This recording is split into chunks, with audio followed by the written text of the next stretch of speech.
সময়ের সাথে দেশে জ্বালানি তেলের চাহিদা বাড়লেও বাড়েনি চট্টগ্রামে অবস্থিত রাষ্ট্রায়ত্ত একমাত্র রিফাইনারির তেল পরিশোধন ক্ষমতা। মধ্যপ্রাচ্য জুড়ে চলা ইরান আমেরিকা ইসরায়েল সংঘাতে হরমুজ পরানি বন্ধের এই সময় দ্বিতীয় রিফাইনারি থাকলে জ্বালানি নিরাপত্তা হুমকির মুখে পড়ত না, এমনটাই অভিমত বিশেষজ্ঞদের। তারা আরও বলছেন, জ্বালানি নিরাপত্তা, বিশ্বব্যাপী জ্বালানি অস্থিরতার সময়ের মজুদ ঠিক রাখতে দেশে দ্বিতীয় রিফাইনারি নির্মাণের বিকল্প নেই। প্রণবেশ চক্রবর্তীর প্রতিবেদন। চট্টগ্রামের পতেঙ্গায় কর্ণফুলী নদীর অদূরে রাষ্ট্রায়ত্ত একমাত্র তেল পরিশোধনাগার ইস্টার্ন রিফাইনারি লিমিটেড প্রতিষ্ঠিত হয় 1968 সালে। তখন থেকেই প্রতিষ্ঠানটি সুনাম নিয়ে কাজ করছে। তবে প্রতিষ্ঠার 57 বছর পার হলেও এখানে তেল পরিশোধনে সক্ষমতা বাড়েনি। জ্বালানি সংশ্লিষ্টরা বলছেন, দেশে বছরে 65 থেকে 67 লাখ মেট্রিক টন জ্বালানি চাহিদা থাকলেও বর্তমানে অপরিশোধিত ক্রুড অয়েল থেকে ইস্টার্ন রিফাইনারির তেল পরিশোধন ক্ষমতা বছরে মাত্র 15 লাখ মেট্রিক টন। আর এই কারণেই মধ্যপ্রাচ্যে ইরান আমেরিকা ইসরায়েল যুদ্ধের এই সময়ে এসে দেশে জ্বালানি নিরাপত্তা হুমকির মধ্যে পড়ছে। এবং আমাদের যে রিজার্ভ এখানে রাখার যে সংরক্ষণ করার যে ব্যবস্থাপনাটা, সেটা যে দ্বিতীয় যে প্রজেক্টটা, সেটাকেও আরও দ্রুত এটাকে আপনার কমপ্লিট করে এটাকে আরও রিজার্ভ বাড়ানোর, রিজার্ভ সংরক্ষণ করার মতো আমাদের ক্যাপাসিটি তৈরি করা দরকার।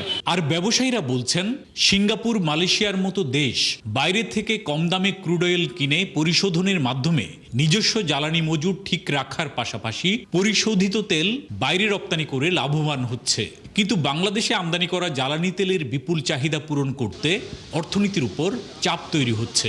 প্রায় 50 থেকে 55 লক্ষ টন আমাদেরকে রিফাইন জ্বালানি আমাদেরকে ইম্পোর্ট করতে হয়। আর আপনি জানেন, রিফাইন এবং ক্রুড জ্বালানির মধ্যে একটা দামেরও একটা বিস্তর ফারাক আছে। তো সুতরাং আমরা মনে করছি, আমাদের যদি একটু একটু করে যদি আমরা বাড়াতাম এই ক্যাপাসিটিটা, তাহলে পরে হয়তো আজকে আমাদের টোটাল যেই রিফাইন ক্যাপাসিটি সেটা কিন্তু আমাদের হয়ে যেত।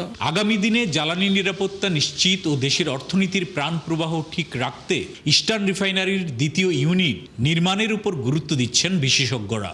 টেন্ডার প্রক্রিয়া, ডিপিপি এগুলা করে বহুবার এটা একবার চূড়ান্ত হয়, একবার ফেরত আসে। 15 বছর ধরে আমরা এই কার্যক্রমটা দেখতে পাচ্ছি। এটা আমাদের একটা ব্যর্থতা সামগ্রিকভাবে।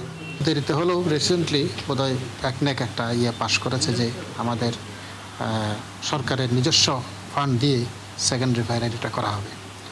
তো এখানেও আমি বলবো যে এই জিনিসটা যাতে করা হয়, কারণ এখানে একটা উদ্যোগ নিলে তার কম্পিটেন্ট আর অন্য পার্টিগুলো আবার সক্রিয় হয়ে যায় এটাকে আবার ধামাচাপা দেওয়ার জন্য।